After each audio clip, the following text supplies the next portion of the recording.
Welcome to your deep dive. Today we're going way beyond sci-fi, and really going to uncover the realities of cloning. Yeah. You've probably seen cloned dinosaurs on the big screen, right? Right. But we're going to actually explore the science that's happening right now, like in labs all across the world. It's pretty amazing how cloning has evolved from just a theoretical concept to a tangible reality with so many real world applications across a variety of fields. Absolutely. So to kick things off, let's just address the elephant in the room, or should I say the cloned sheep in the lab. Okay. What is cloning exactly? Yeah, so at its core, cloning aims to create a copy that is genetically identical to the original organism. And it's not really about replicating memories or personality. Yeah. It's more like duplicating the DNA blueprint. Okay. You can think of it like creating a biological twin, but instead of it happening naturally, it's happening in a controlled laboratory setting. So it's kind of like you're hitting copy-paste on an organism's DNA. Yes. Speaking of copy-paste, I think everyone remembers Dolly the sheep, the world's very first cloned mammal from an adult cell. So what can you tell us about Dolly? Dolly was groundbreaking back in 1996. Yeah. But, cloning technology has advanced a lot since then. For example, scientists are now using techniques like CRISPR to edit genes within cloned embryos. Wow. And this opens up new possibilities for research on diseases and genetic modifications. That's credible. So Dolly was really just the tip of the iceberg. Yeah. Now I'm kind of curious about the actual process. How do scientists clone something? It just sounds incredibly complex. It is a multi-step process, but we can definitely break it down. Okay. The most common method is called somatic cell nuclear transfer, or SCNT. It's kind of like a cellular switcheroo. Okay, I'm intrigued. Tell me more about this cellular switcheroo. Well, first, scientists, they isolate a somatic cell. This could be any cell, like a skin cell or muscle cell from the animal that they're trying to clone. And this cell has the complete DNA blueprint. Gotcha. So it's taking the master blueprint to build an organism. Yes. What happens next? Then they'll take an egg cell from a female of the same species and remove its nucleus, basically removing its own DNA. Think of it like an empty house. Okay. Ready for new occupants. So we've got our DNA blueprint and our empty egg cell. Where do we Right. go from here? Now comes a really important step. The DNA from that somatic cell is transferred into that empty egg cell. So you can think of it as like uploading the master blueprint into the empty house. Interesting. So we've essentially combined the instructions with the building blocks. Yeah. So how does this blank canvas with its new DNA actually become a living, breathing clone? So this is where it gets fascinating. Scientists use a mild electric shock to stimulate the egg cell, and that triggers cell division Okay. and starts the development of an embryo. Wow, that's pretty mind-blowing. Like jump-starting the creation of a new life just right there in a lab. Yeah. But creating a viable embryo is really just the first step, right? What happens to this developing embryo? Yeah, you're exactly right. The next stage is that the developing embryo is implanted into a surrogate mother's womb where it gestates and develops just like a naturally conceived embryo. So it's like finding a surrogate to nurture the developing clone. But I imagine cloning is not as simple as just copy and pasting DNA. Yeah. What are some of the technical challenges that scientists face during this really intricate process? Yeah, you've hit the nail on the head. Cloning is not a perfect science. A major hurdle is the low success rate. A lot of the cloned embryos, they fail to develop properly, which leads to miscarriages or developmental abnormalities. So even with the same DNA, creating a viable clone is really a complex process with a lot of potential for things to go wrong. Yeah. And what about after the clone is actually born? Are there health concerns or long-term risks? Yeah, that's a really crucial point. Cloned animals can sometimes experience health problems like premature aging or weakened immune systems. And scientists are still trying to understand these risks and improve the safety and efficiency of cloning technology. This brings up another point.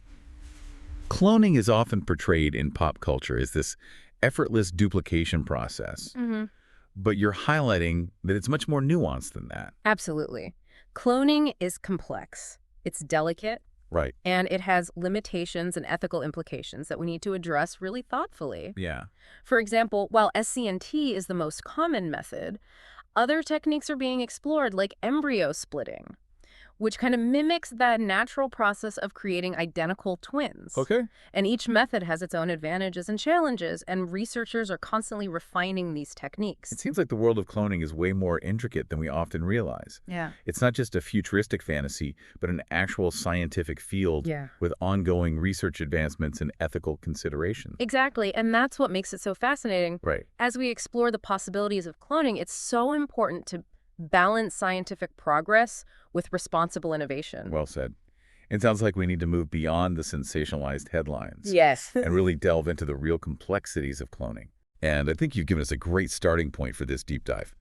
Let's move on to debunking some common myths surrounding this really fascinating field. Okay, sounds good.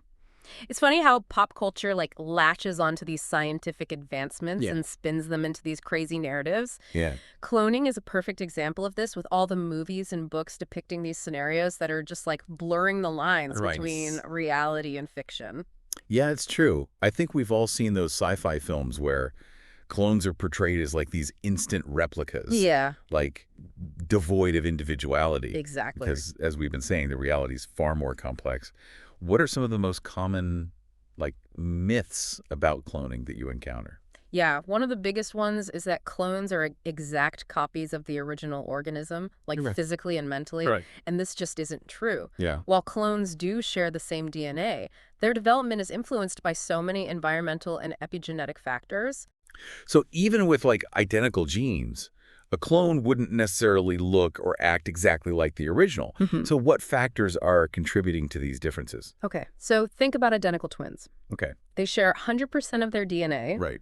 but they develop unique personalities, preferences, and even physical characteristics. Right. This is because their environment, experiences, and random developmental variations all contribute to shaping who they are. Right. And the same principle applies to clones. That makes total sense. It's like if you're baking a cake, even if you use the same recipe, like slight variations in oven temperature or ingredient quality, or even your mixing technique, can result in some subtle differences in the final product. That's a great analogy. I think. And when we're talking about more complex organisms, like mammals, the interactions between genes and the environment become even more complicated. Yeah. For example, a cloned animal that's raised in a different environment than the original, they'll likely show different behaviors and could even develop different physical traits. This brings to mind another common misconception. Yeah. This idea that cloning is super quick and easy, you just push a button and poof, yes, a perfect replica appears.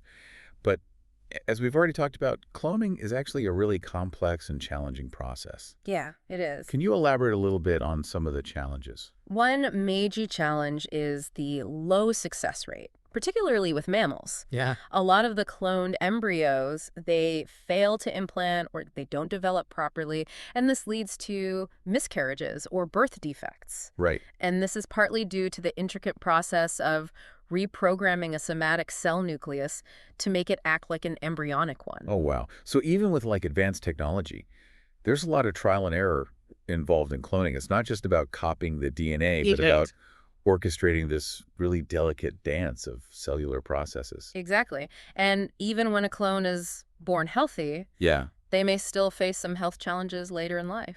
Right. For example, some cloned animals have been more susceptible to certain diseases or premature aging. Wow. And scientists are still working to really understand the long-term effects of cloning and to make it safer and more effective. So it sounds like there's a lot we still don't know about the long-term consequences of cloning. Yeah. This brings up another crucial aspect of our discussion: the ethical considerations. Absolutely. As with any powerful technology, it's really important to consider the ethical implications of cloning. Right. For example, some people are concerned about exploiting animals, commodifying life, or creating designer organisms. These are weighty issues that really need to be addressed thoughtfully. Yeah. So what steps are being taken to ensure that cloning technology is used responsibly? Well, there is a growing awareness of the ethical dimensions of cloning. Oh. And there are a bunch of organizations and regulatory bodies that are working to establish guidelines and frameworks for using it. Okay. And these guidelines will often emphasize animal welfare transparency and minimizing potential risks. So it's not just about pushing the boundaries of science, but about doing so in a way that's responsible and ethical. Exactly. And that requires open and ongoing dialogue between everybody, the scientists, the ethicists, the policymakers, and the public. Right. As cloning technology keeps advancing, we need to make sure that these conversations keep pace with it. Now, while we've touched upon the ethical concerns, I want to shift gears a little bit and explore some of the exciting possibilities that cloning has to offer. One area that's really interesting to me is conservation. The potential to use cloning to preserve endangered species. Yeah, that's a really fascinating application. Cloning could revitalize dwindling populations by Ah, increasing genetic diversity yeah. or even bringing back extinct species. That sounds almost like science fiction. Yeah. Are there actual examples of cloning being used in conservation? There are actually several projects happening around the world. Wow. For example, scientists are working on cloning endangered animals, like the black-footed ferret here in North America and the northern white rhinoceros in Africa. Wow. These efforts are all about supporting populations Yeah. that are really close to disappearing. That's incredible. It's like having a genetic backup plan for these really precious creatures.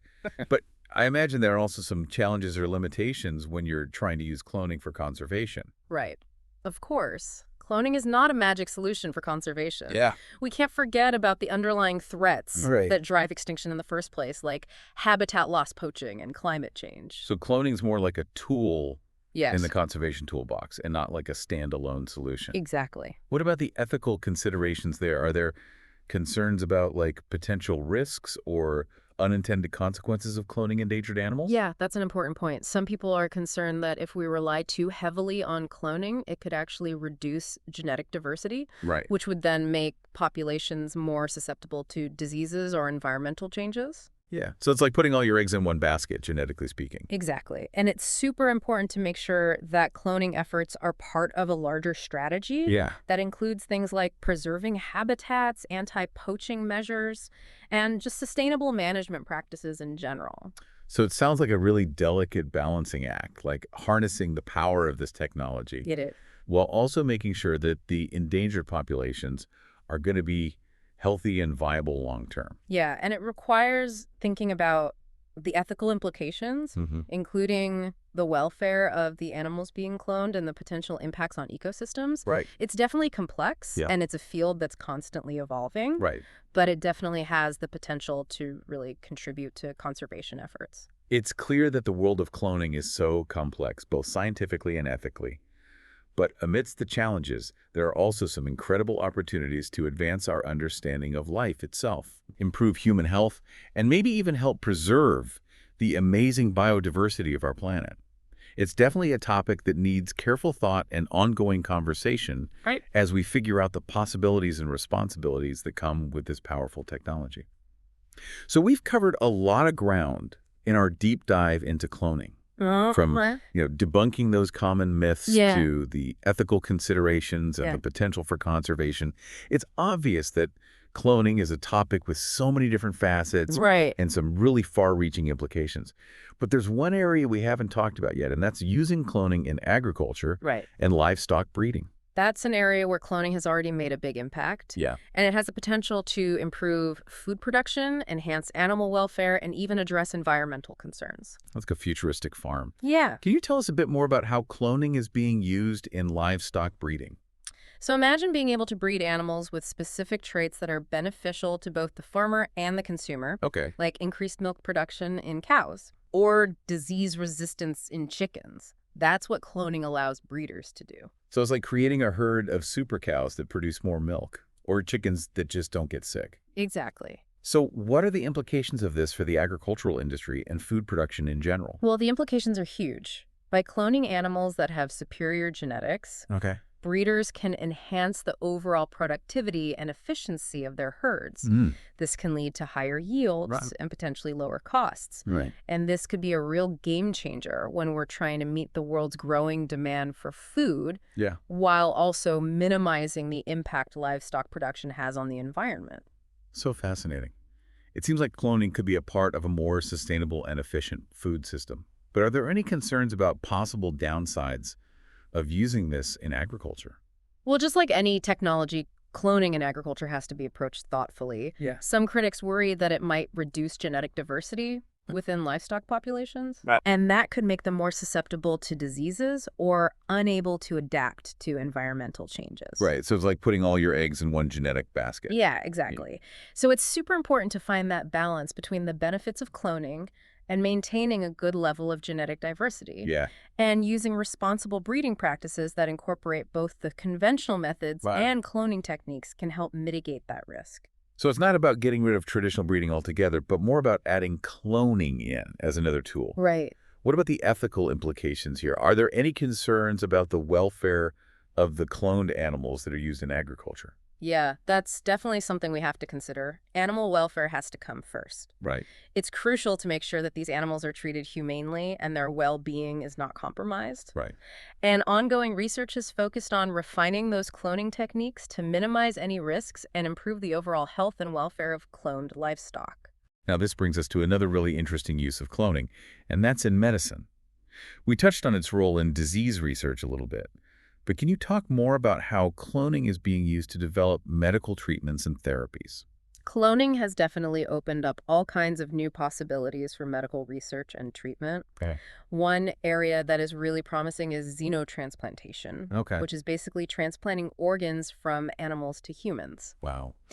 Cloned animals can be genetically modified to make their organs more compatible with the human immune system. Right. And this could potentially solve the huge problem of organ donor shortages. That's amazing. That's like science fiction becoming reality. I'm Yeah. sure there are also ethical considerations around this, though, right? Yeah, you're right. It's something that people have strong opinions about.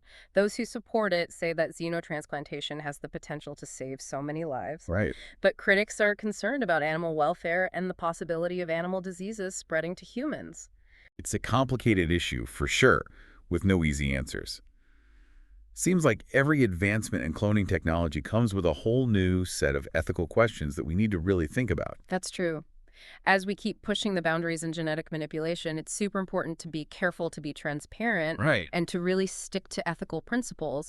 Open and honest conversations between everyone involved, scientists, ethicists, policymakers, and the public, Yeah. are crucial to navigating this really complex field. Well, this deep dive has been an amazing journey into the world of cloning. Yeah. We've gone from the science behind it to the ethical dilemmas and the incredible possibilities it holds. It really is a field that's constantly evolving and challenging us to learn more about life and grapple with the implications of manipulating the very building blocks of living organisms. As we wrap up, I really encourage you to keep learning about this fascinating topic.